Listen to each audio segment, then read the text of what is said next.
So guys, mo na ni mahitabo ron iguman sa fiesta. Naglaba na sa mga panggamit sa fiesta, guys. So, wag gini. Gihire ni namo si Madam Connie. Guwapa, expert man siya aning labagod. So, tanawa guys, o puti kayo amo ang kuan. Kanang hapin sa singan ani? Kita mo na ni ilong ani.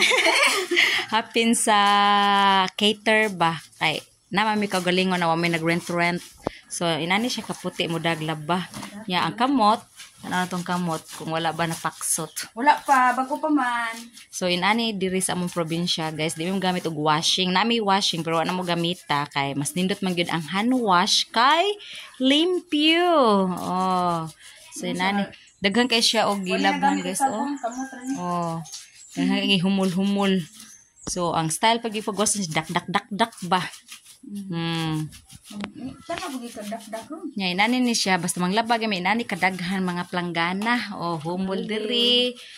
Planggana ko drum din ang ubang humulan nya nasa dito humol. So na yan napagidintay nagtambak di ari. So mo ni resulta sa human sa fiesta, guys. Yadayan di ari gipanghay-hay na ang mga human ni Connie. Napay mga brief di ari, napay nagkamuritsing gini din ang dapita sa mo ang labahanan, guys. Oy, oh. Pero chill lagi kaya ang nang laba. Kana po diha, guys. Oh, bye. So nami dako nga tangke kay tungod kung walay agas nami pondo makapadayon ra gihapon ang paglaba. So inani ka kapoy maglaba nga hand wash ba. So kani nga style la kay sa una pa ning panahon karon gud high tech na kayron, guys, kay gamit na slag washing napay mga dryer.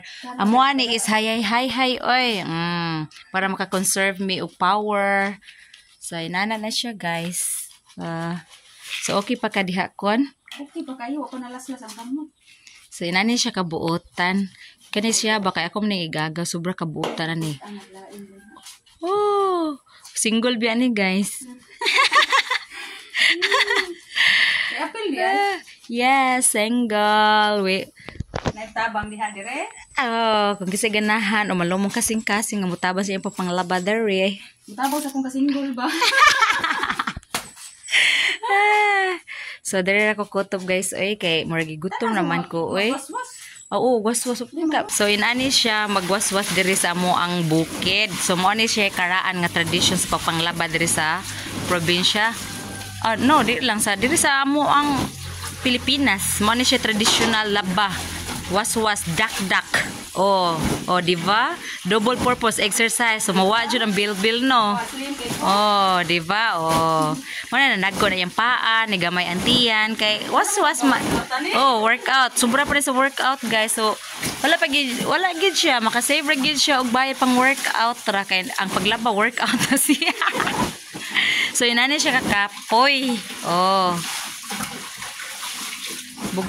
Bugat kay sa nga tanan, oh. Lugay kay mahuman sa TV nanguhag kamunggay kay paghuman sa fiesta gikapoy siya og kanang kinaon sa baboy na bangilngig kay nga tanan. So kamunggay lang sa takaron para pang kuan ba balance ang kuan ba sa lawas ang mga oil mga wato siya. So kamunggay. Oh. So punta tas laba, oh. So inani ka kapoy ni maglaba ba kung mano-mano. So mao gini siya traditional Filipino laba. Kuno si Wilma papilion sa laba or plansa. Siya laba siya. Ari ko laba. Laba plansa ko eh. So inani siya ka kapoy, guys. Thank you for watching. Bye.